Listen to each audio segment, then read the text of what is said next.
rrezikshmëria teorike e Shqipërisë për të goditur apo për të shëndruar në target nga Irani, nuk është 0. Është X, nuk e dim sa.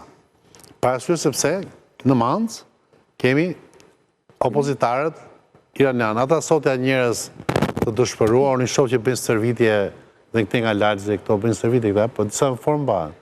Janë disa gratë, disa kështu që paskohen, janë të paskuar, një pjesë dalin, janë të organizuar ushtarakisht, jo, sinqerisht. Jo, di, kam pa disa I ke pa, okej, edhe unë i kam parë nga afër, për e sa shumë që afrojnë njerëz paskohen me njerë, sepse kanë mënyrën e tyre konspirative. Kthehemi tek Manza. Tani Manza ruhet, mbrohet. Sigurisht, sipas një marrëveshje që ka me Shtetet e Bashkuara të Amerikës, është një nga qendrat që të paktën nga njësitë speciale, siç është antiterrori dhe policia speciale, ato mbrohen në mënyrë kategorike.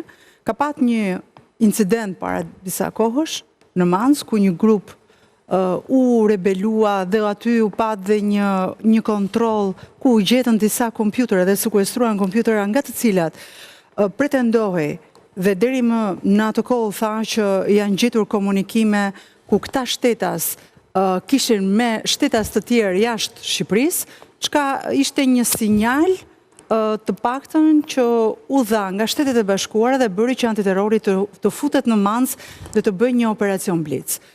Ajo që unë kam informacion është që ky lloj kampi zhej është i ndarë në gra veç dhe në burra veç.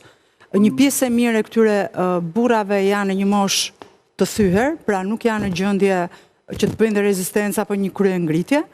Janë gratë ato të cilat qëndrojnë të ndara nga burrat.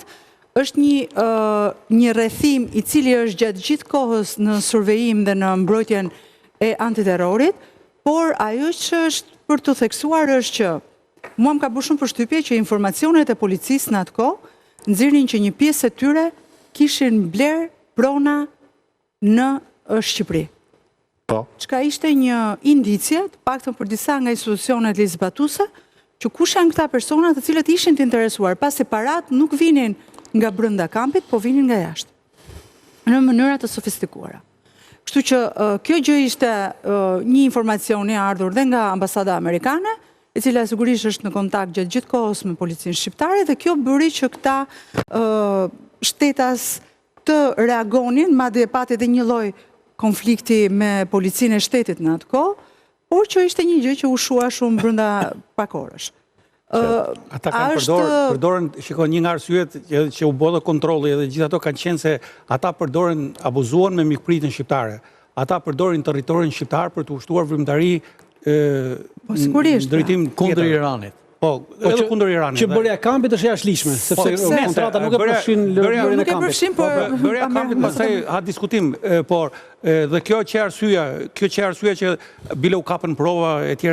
Domethënë edhe reagimi i tyre ka patur edhe një deklaratë nga Departamenti i Shtetit në atë kohë që Shqipëria ka drejtën të kontrollojë çdo detaj dhe bile deklarata shkon më tutje që këta nuk përfaqësojnë më tamam opozitën iraniane. Në fund fundit implikon të shtetin shqiptar pa ja pas borxh. Po më shqetësues ishte fakti që këta shtetas iranian janë bërë pronar të tokave në Shqipëri. Me dokumenta. Me i kishën blerë me dokumenta.